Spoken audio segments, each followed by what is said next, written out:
Folks, let me tell y'all something straight from the frontier. This here tale ain't just another campfire story. It's about a man who thought he'd live and die alone until fate brought him a fight worth dying for. His name was Jack Carter, a farmer by trade but a soldier by blood, a man who carried scars deeper than most men could reckon, scars that kept him from ever believing he'd have a wife or children of his own. Jack spent years in silence, working the land with steady hands, speaking more to his horses and the wind than to folks, convinced the war had stolen from him any chance of living like a man ought to. But the frontier's a cruel teacher, and sometimes it brings folks together when the world's trying its best to tear them apart. And that's how Jack crossed paths with a widow named Mary Collins and her 2 boys. Mary had lost her man to outlaws, men meaner than rattlesnakes who killed her husband when he refused to pay their blood money, leaving her with nothing but fear, hunger, and 2 sons to keep alive. She came running one night, heart pounding like a drum, dragging Tommy and Billy across the dirt roads until her legs near gave out, desperate for a place where death couldn't follow. What she found was Jack's farm standing tall against the moonlight, a place built by sweat and silence, guarded by a man who didn't know he was about to find a reason to fight again. Jack opened his door that night, not with fancy words or promises, but with bread, water, and firelight, giving her and them boys the one thing the West had stolen: hope. What started as mercy would soon grow into something greater than blood, something that made a soldier stand taller than any medal ever did, the love of a family he never thought he'd have. And if you'll stick around for this tale, you'll see how a lonely farmer turned into a legend, proving that in the West, family ain't always the one you're born with, it's the one you're willing to die for. Jack Carter was a man cut from rough cloth, a soldier turned farmer, spending his days mending fences and staring at horizons. Folks in town whispered he was a ghost of the war, a man who'd buried too many dreams to ever smile again. He worked the land with the same discipline he once carried in battle, never asking for nothing, never expecting much. Nights were long and quiet, filled with the creak of wood and the soft lowing of cattle that never judged his silence. He told himself he didn't need nobody, that the war had already stolen his chance at a wife and children. Horses were his only friends, beasts that didn't ask questions, only listening with steady eyes and steady breath. Jack had scars on his arms, his back, and deep inside his chest, the kind of scars no doctor can stitch. Some said he was cursed, others said he was blessed to still be alive, but Jack himself didn't bother deciding. The farm was his battlefield now, rows of corn standing like soldiers, fences like fortifications against loneliness. He drank his coffee black, ate his bread dry, and lived every day like it was just another march through mud. But under all that steel and silence, there still beat a man's heart, waiting for something it didn't dare to name. Jack had dreams, though he'd never admit them. Dreams of laughing children, a woman's hand, a home filled with warmth. Every time he woke alone to the rooster's call, he buried those dreams deeper, telling himself it was better this way. He believed the West didn't hand out second chances, and he sure as hell didn't think he'd ever earn one. Jack lived like a shadow, moving between chores, keeping his rifle close and his heart even closer. But the truth is, even the toughest man can't outrun destiny when it comes knocking at his door. And Jack Carter's destiny was riding closer every day, though he didn't yet know it. The winds carried change, the kind that smells like rain before a storm, restless and heavy. Jack's life, once steady as stone, was about to be shaken by voices he'd never heard before, and when those voices came, his silence would finally be broken. Mary Collins had once known peace, a life of love with her husband and the small joy of raising 2 young boys. But peace don't last long out here, not when outlaws smell weakness like wolves circling a wounded deer. Her husband refused to bow, refused to hand over hard-earned coin to men with guns and dead eyes. For his courage, he was cut down in cold blood, left in the dirt as a warning to anyone who'd stand tall. Mary buried her man with her own hands, her boys crying by her side, their small fists clinging to her dress. After that, she became both mother and father, working the land, mending fences, keeping hunger at bay. The boys, Tommy and Billy, learned early that childhood in the West don't come with laughter, but with fear. Outlaws returned time and again, demanding more, threatening her life if she couldn't pay. Mary swallowed her pride, sold what little she had, all to keep her sons safe another day. But no mother can outrun wolves forever, and the day came when fear turned to violence. They cornered her, their eyes filled with hunger and hate, their hands reaching for more than coin. But Mary, with fire in her veins, pulled the pistol her husband left behind and fired into the night. One outlaw fell, clutching his side, and chaos gave her a chance to grab her boys and run. Through dust and darkness she carried them, her feet bleeding, her breath sharp, but her will unbreakable. The boys cried, begging her to stop, but Mary knew stopping meant death, and death was not an option. She prayed with every step, praying for a light, a door, a miracle somewhere out in the wild. Tommy stumbled, Billy cried, but she dragged him on, driven by a mother's fire. Her heart pounded like drums of war, each beat echoing the words, "Survive, survive, survive." And just when hope was near gone, the outline of a farm rose under the pale moonlight. That farm belonged to Jack Carter, and fate had just drawn their paths together.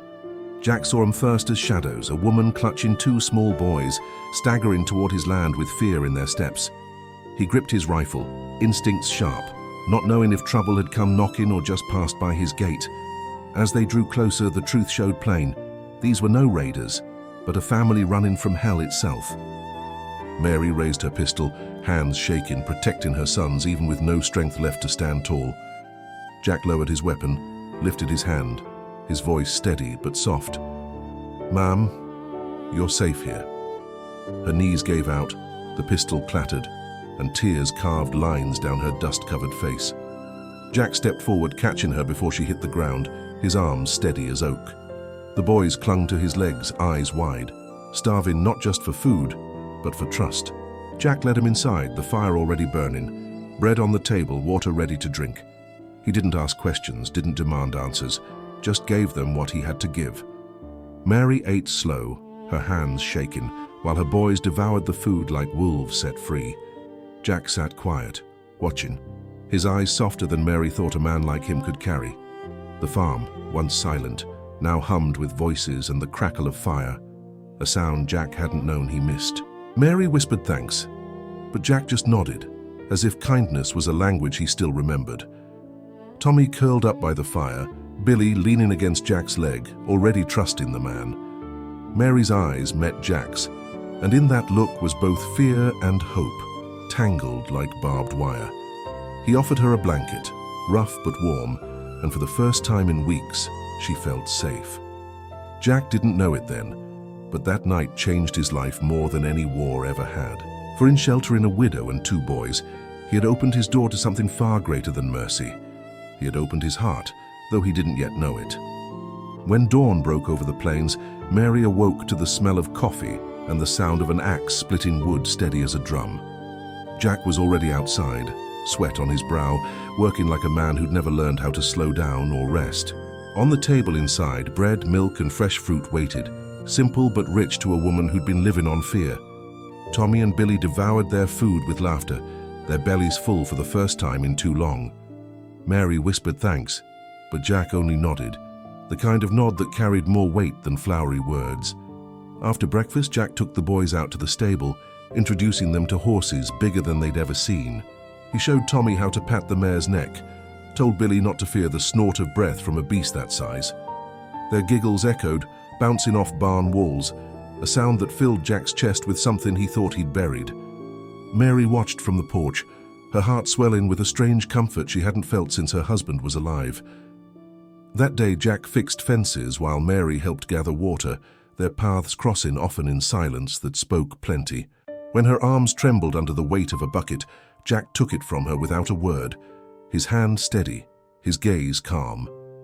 Mary felt a shiver, not of fear, but of being seen, truly seen, by a man who gave without asking nothing back. By nightfall, the boys curled up near the fire, their eyelids heavy, while Mary sat watching the flames in quiet peace. Jack sat too, his rifle leaning by the door, eyes on the dark horizon, as if still on guard in some old battlefield. She studied him in the glow, wondering how a man so scarred by life could still carry gentleness in his hands. The silence between them wasn't empty. It was full, charged with things neither dared to say yet. Mary pulled the blanket tighter, her fears loosening for the first time in weeks. Jack glanced at her once, then back to the fire, his jaw firm but his eyes soft, a soldier's steel tempered by something new. That night, the farm didn't feel like a fortress of one man. It felt like the beginning of a home. And though none of them spoke it, fate had started weaving threads of family where there'd been nothing but ashes. Days turned into a rhythm none of them expected, a rhythm of chores, laughter, and the steady beat of hope rising. Jack taught Tommy how to mend a fence, showing him how each nail drove deeper meant strength against storms. Billy followed close, small hands clutching tools too big, but Jack smiled and guided him slow, patient as spring rain. Mary worked alongside, hanging laundry, sweeping dust, bringing a touch of care the old farm had never known. At meals, Jack shared bread and stew, sitting with the boys as if he'd done it all his life. Tommy laughed with food on his chin, Billy tugged at Jack's sleeve, and Mary watched in awe at the sight of it. Jack never spoke much, but every nod, every half-smile carried more warmth than words could hold. Mary caught herself smiling too, remembering what it felt like to see her sons safe, playful, unburdened by fear. One evening, Billy crawled into Jack's lap by the fire, falling asleep without a thought, and Jack froze for a moment. Then he wrapped an arm around the boy, gentle as a father, his eyes burning with a mix of sorrow and grace. Mary saw it, tears stinging, realizing her sons had already claimed him as something more than protector. The next day, Tommy called him Pa without thinking, and the word hit Jack's chest harder than any bullet. He didn't answer right away, but later, alone, he let a smile break across his face, a smile rare as rain in summer. Mary worked harder, wanting to show Jack she wasn't just a burden, but a woman building something alongside him. Jack noticed how she carried buckets without complaining, how she kept the fire steady, how she never let her boys go hungry. Each shared chore pulled them closer, strings of a bond too strong to ignore. Nights on the porch became sacred, the stars hanging above, silence between them heavy with unspoken truths. Mary sometimes caught him staring at her, not with hunger, but with respect, admiration, and something deeper. Jack felt the same when he saw her tuck the boys in, strength in her gentleness, fire in her softness. And though neither called it love yet, both knew something was growing, steady as roots digging deep into soil. As weeks passed, Jack's farm no longer echoed with emptiness. It pulsed with life, with voices, with the sound of belonging. Mary hung wildflowers in jars, bringing color to the wooden walls, making the place feel less like a fort and more like a home. Jack tended the herd with a lighter step, his chores no longer chains but part of a bigger purpose. Tommy and Billy chased chickens in the yard, their laughter carrying across the fields like a hymn.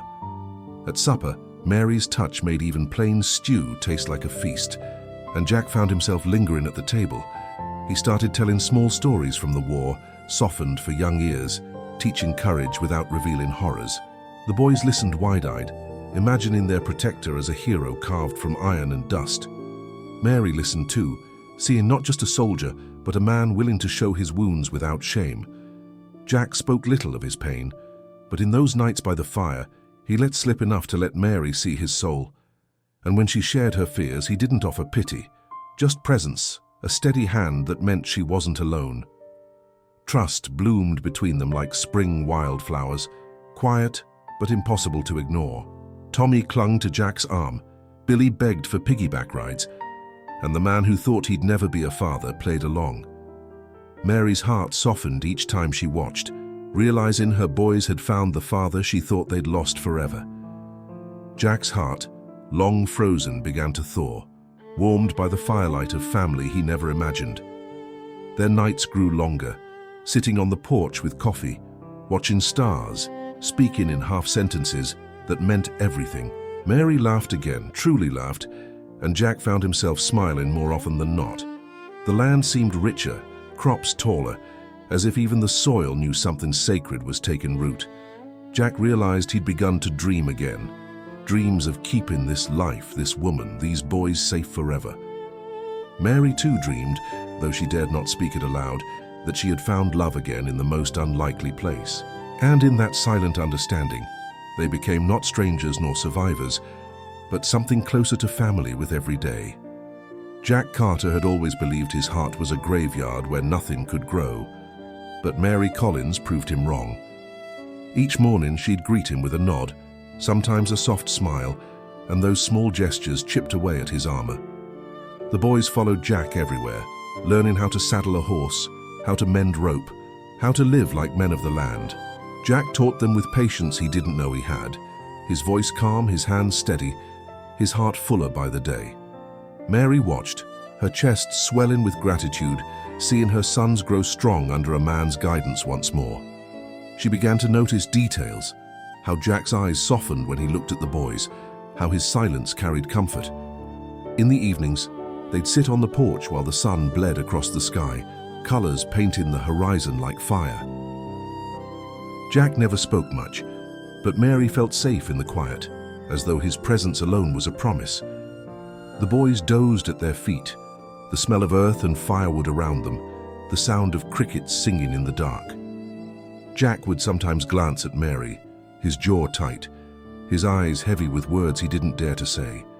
Mary felt it too, the weight of something growing between them, strong as roots, digging deep into soil. Her laughter returned, light and real, and Jack found himself drawn to it, like a man starved finding bread. When she brushed past him carrying water, his hands itched to reach out, but he held back, respect keeping him still. Jack wasn't a man for reckless love. He'd learned too much of loss to gamble with something so sacred, yet every day his heart beat louder, reminding him he was living, not just surviving. Mary too carried the ache of wanting, but she feared losing again, feared the cruelty of fate. Their souls danced in silence, each step closer, each look heavier with the promise of something unspoken. Even the land seemed to bless their bond. Crops thrived, cattle grew fat, and storms spared the farm. Jack had once thought himself cursed, but now he wondered if Providence had brought Mary to his door. And though neither confessed it, love had already taken root in their hearts, strong and undeniable. As weeks rolled on, the bond between Jack and Mary deepened like rivers carving canyons, slow but unstoppable. Jack began fixing the house, not just as a farmer, but as a man preparing a place for more than himself. He built stronger shutters, patched the roof, and mended the barn, all with the thought of keeping them safe. Mary noticed, her eyes lingering on the strength of his hands, the care in every nail he hammered down. She began leaving small touches of her own, a flower on the table, a quilt by the fire, warmth in every corner. The farm, once a fortress of loneliness, turned into a home filled with laughter, color, and gentle order. Jack often caught himself staring at Mary, wondering how a woman so scarred by loss still carried such grace.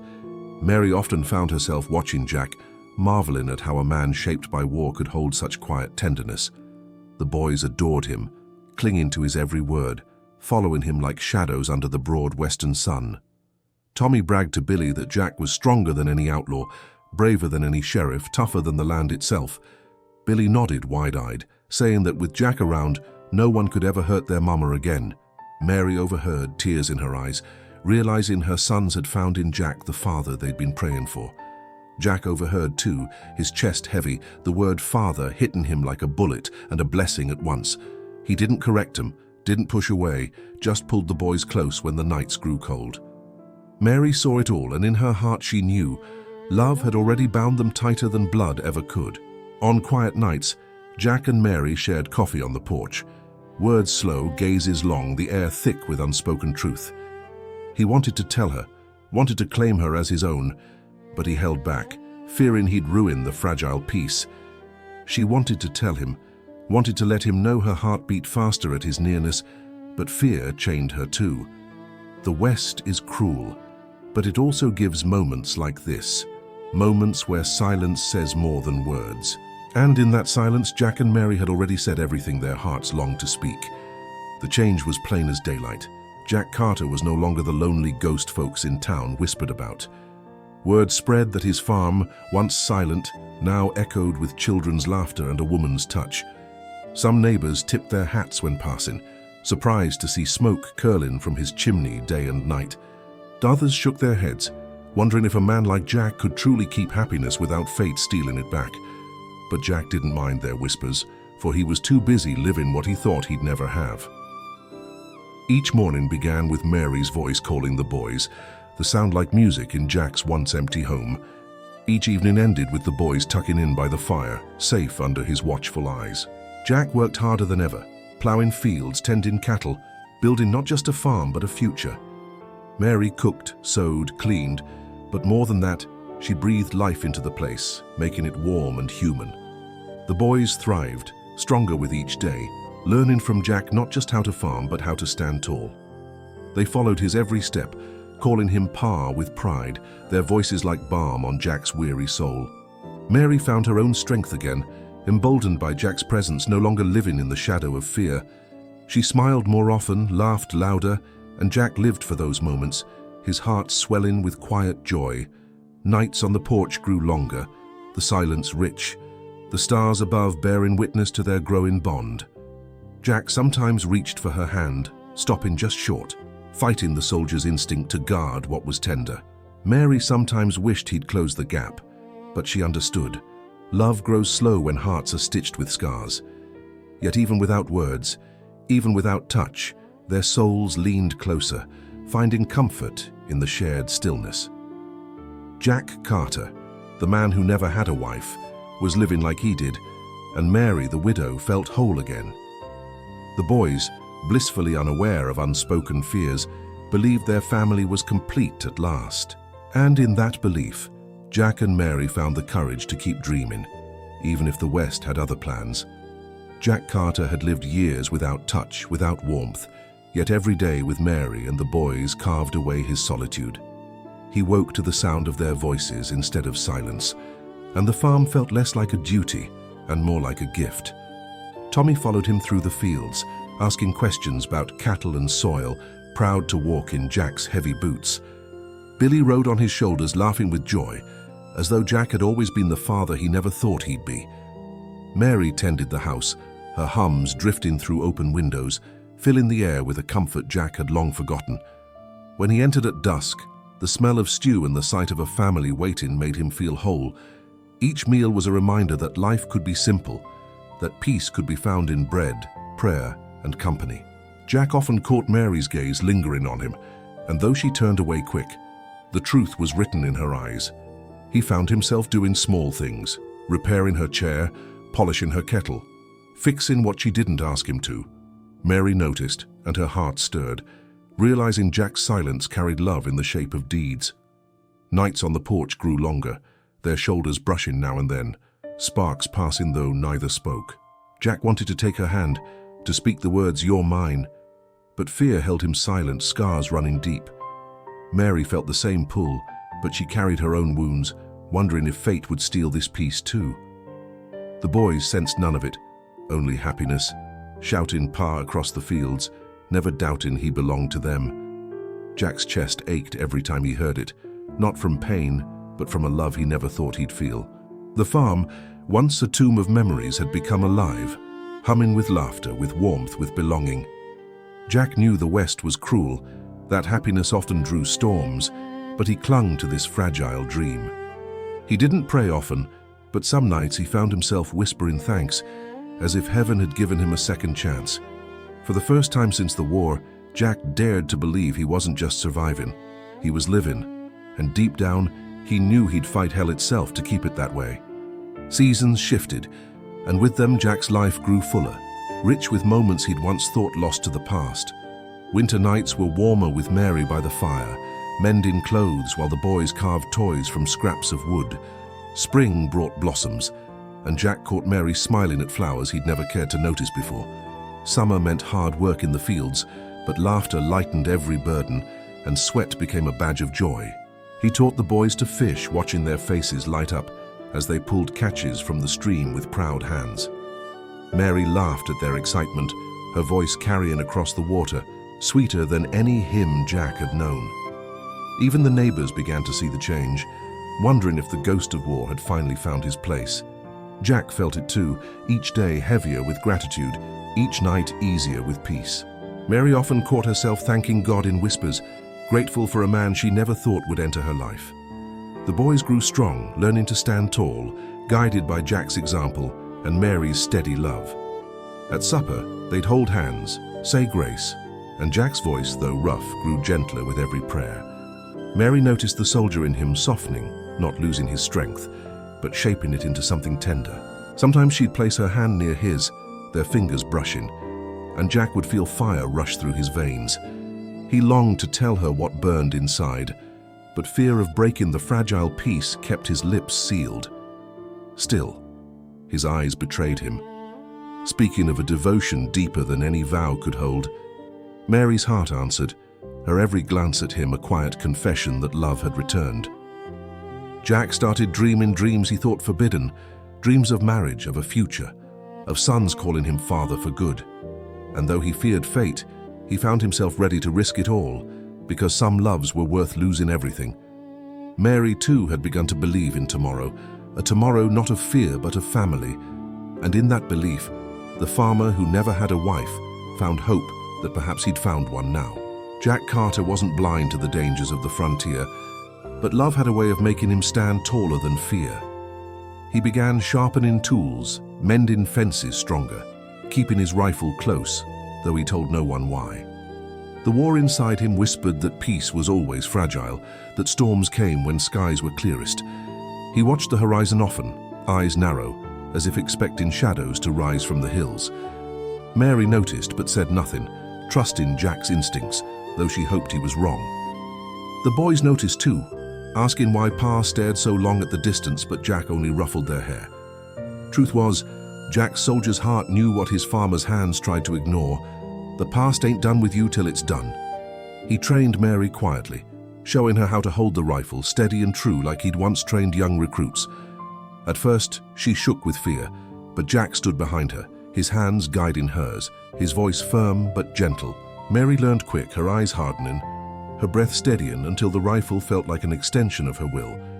Jack never said it plain, but he knew, if danger came, she'd stand beside him, not behind. The boys, too young to understand, only saw it as play, laughing while Mama learned to shoot at cans. But Mary knew the truth, and each lesson carried weight, a quiet bond of trust between her and Jack. Some nights she lay awake, watching him at the window, his silhouette strong, guarding what he now called family. She whispered prayers over him, asking that God spare this man who had given them new life. Jack, though, prayed less for himself and more for them, ready to take any bullet that might come. In the stillness, love grew sharper, forged in both tenderness and the unspoken fear of what might come. They lived as if tomorrow was promised, yet both knew the West seldom kept promises. Still, neither let fear steal the joy of each day, choosing instead to live as family in every sense. For Jack Carter had never had a wife, but now he had something worth more than gold, and he'd fight to keep it. The horizon grew heavy one night, a silence deeper than usual, the kind that makes even the crickets fall quiet. Jack Carter felt it in his bones, the same feeling he'd had before ambushes back in the war, cold and certain. He didn't tell Mary, but his eyes lingered longer on the dark line of trees waiting for movement. The boys slept soundly by the fire, trusting in Jack's presence, unaware of the storm that gathered. Mary noticed his unease, the way he gripped his rifle tighter, but she stayed silent, choosing faith in his judgment. Jack kissed the boys' foreheads that night, a rare gesture, as if he wanted to remember their warmth. He checked the shutters twice, set the lantern low, and sat by the door like a soldier on watch. Mary sat nearby, her hand brushing his, their silence heavy with unspoken fears. The night stretched long, every creak of wood sounding like footsteps, every rustle like breath. Then came the sound, hoofbeats, slow at first, then louder, pounding like thunder across the earth. Jack rose, his body stiff, but his heart steady, knowing the peace they'd built was about to be tested. Mary clutched the rifle Jack had taught her to hold, her knuckles white, her jaw tight with resolve.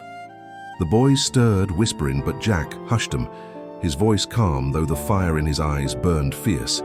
Outside, shadows moved against the moonlight, 3 figures riding close, their laughter cruel and echoing. Jack recognized their kind, men who thrived on fear, who'd kill for coin and pleasure alike. He whispered to Mary, "Stay with the boys. Whatever happens, don't lose your ground."